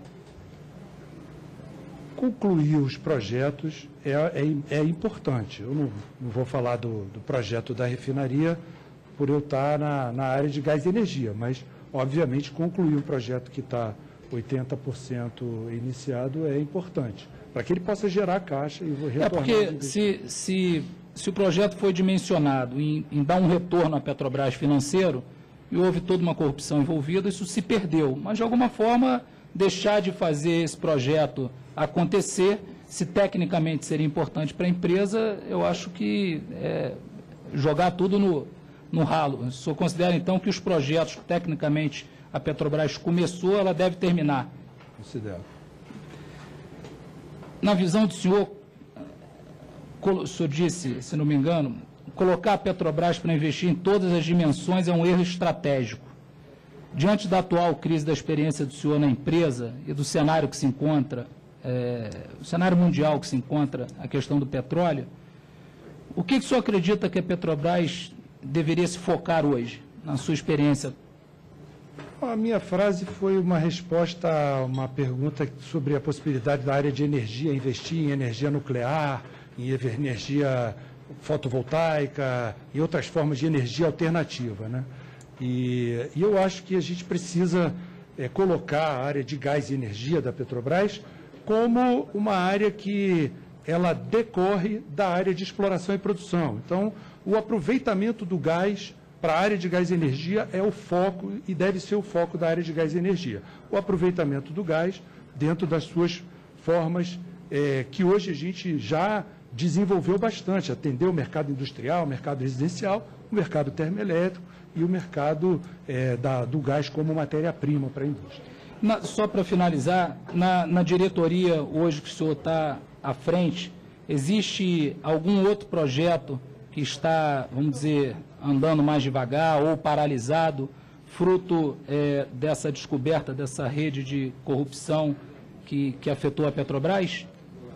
Não, fruto de nenhum desses ilícitos aí, nenhum dos projetos foi afetado em função desses ilícitos. Nós estamos com uma fábrica de fertilizantes em Três Lagoas, que é um projeto muito importante, estratégico, também relevante para a Petrobras, que foi interrompido por um desempenho insuficiente e incompatível com o projeto, e que, da mesma forma, é preciso se resolver os conflitos e os problemas para se retornar, que é importante que ele retome, volte a produzir, venha a produzir receitas e enfim, cumpra o seu objetivo, e esse é o projeto que a gente tem com alguma dificuldade aí nesse momento. Muito obrigado, senhor. Muito obrigado, presidente.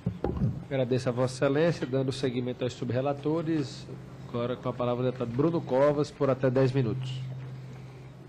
Senhor presidente, senhoras deputadas, prezado senhor Hugo Repsoldo Júnior. No dia em que o senhor disse, aqui lembrado pelo relator, estamos vivendo um momento delicado e de grande complexidade, o senhor também comparou a corrupção a um câncer. O senhor disse, é uma coisa horrível para a empresa, para os empregados e para o país. É um caso a ser tratado dentro da lei, com muito rigor e dentro da empresa também. A gente precisa extirpar esse câncer. Senhor Hugo, normalmente as causas de câncer, elas podem ser internas, determinadas geneticamente, ou externas, relacionadas a hábitos, usos e costumes. Na opinião de Vossa Excelência, a que devemos atribuir a existência desse câncer, corrupção na Petrobras? Bom, primeiro, essa matéria derivou de uma pergunta também de um professor nessa aula inaugural, que mencionou que ele havia tido um câncer e tinha feito uma cirurgia e extirpado o seu câncer e viu que era benigno e que ele assim desejava que esse processo todo terminasse para a Petrobras de forma benigna. Eu acho que esse processo como eu disse, um processo policial, um processo que deve ser tratado como ele foi identificado pelos órgãos da polícia, com todo o apoio que se puder dar e prestar para que ele seja esclarecido. E diz respeito a pessoas. E essas pessoas devem responder por esses atos ilícitos aí que foram cometidos. Vossa Excelência era do Conselho de Administração da Transportadora Associada de Gás S.A., a TAG, subsidiária da Petrobras, quando ela incorporou a transportadora Gazene S.A. no dia 31 de janeiro de 2012 por 6,3 bilhões de reais, correto?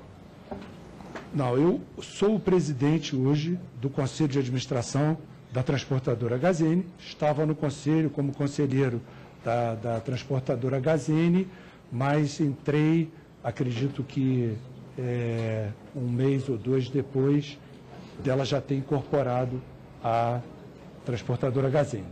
A partir de que momento o senhor passou a acompanhar e a responder e a participar do projeto Gazene?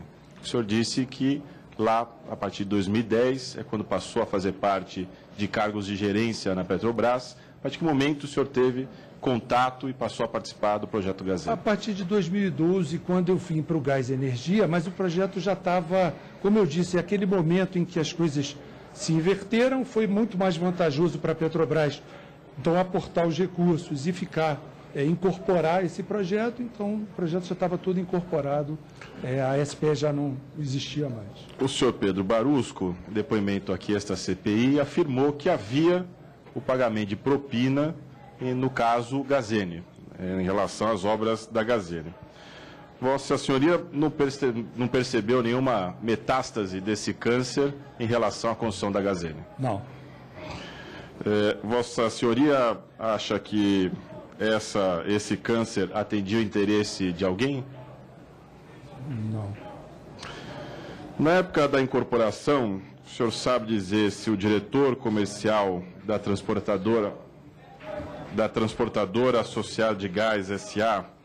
era o senhor José Orlando Melo de Azevedo? Desculpe, você pode repetir a pergunta, por favor? Claro. O senhor sabe dizer se na época da incorporação, o diretor comercial da TAG, a Transportadora Associada de Gás S.A., era o senhor José Orlando Melo de Azevedo? Eu não tenho certeza, eu não posso afirmar.